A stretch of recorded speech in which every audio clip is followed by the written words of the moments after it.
concept behind the pension planning toolkit is to really appreciate that when we look at setting up a pension in a self-managed superannuation fund, that we need to understand that there's all these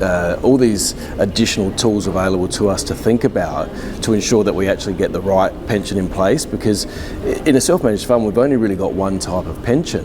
but there are multiple options that we can do with regards to whether it's reversionary or non-reversionary, so whether it automatically goes to someone on death or otherwise, whether we set up one pension or two or three, because that can have estate planning ramifications. So the idea of the pension planning toolkit is to work your way through a number of sort of strategic questions to ensure you're getting the best pension available for your own set of circumstances.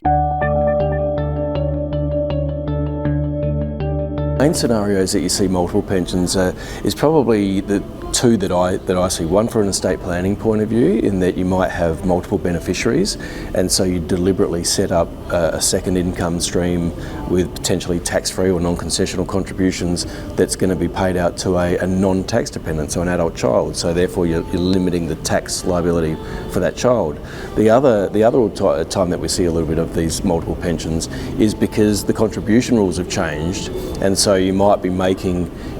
additional contributions to your fund. So instead of stopping a pension and having all the obligations attached with stopping and restarting, you just start a second income stream and pay a new pension from the fund. The main one, I guess, is the concept that setting up a pension is this set and forget kind of strategy, and that you just start it and then you pay yourself the annual pension obligation. Yes, we've only got one type of pension that we can have in a self-managed super fund, forgetting that they're old legacy style of pensions. We can only set up an account-based pension, but there are all these other elements to it that I think are often overlooked. And so the myth that it's a real simple sort of straightforward, I'm just starting a pension and I don't really have to do too much about it, I think there's a lot more to what is otherwise a simple concept. I think there's probably a number of areas that are overlooked in this area, and I think one of them is, and I often kind of get a bit too passionate when I'm talking about the idea of reversionary pensions versus non-reversionary pensions, and I try to taper myself in this space, but it's an area that I think is not necessarily understood at the trustee level as to the differences between reversionary and non-reversionary. And so I think it's really important for trustees to understand the difference, so that they can appreciate that if you've got a reversionary pension in place, that there is a liability that continues on past the death of the member. And so you calculate the pension once, and you must pay it regardless of whether that person dies on the 1st of July or the 30th of June. The full minimum that's calculated must be paid during that year. Now that's quite different to a discretion, where the trustee decides to continue to pay a new pension.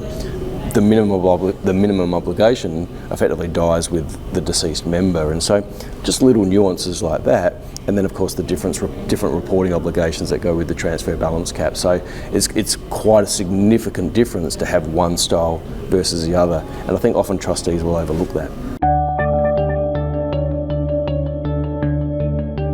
I think probably one of the main traps is again, I wouldn't say not complacency around a minimum pension, but particularly, we've had a 50% relief on the minimum pension, and so one of the traps is that people don't review their pension payments in a timely enough manner, and that can often lead to, if the market's gone up and therefore they're not drawing enough down, well then it can lead to them having a pension shortfall. And if they don't recognise that, because they might do their accounts late in the financial year, if they don't do that and then don't pay the minimum on time, then the pension ceases, and that can be huge from a tax ramification, but all the other planning that they've done could be thrown away by failing to recognise that the market has moved and the minimum pension obligation hasn't been met. Look, timing's always a critical issue as far as when to start a pension, and one of the things that I tried to address with this toolkit is that preservation age is really the first key timing event that we look at to start a pension, even though it's transition to retirement. So we need to ensure that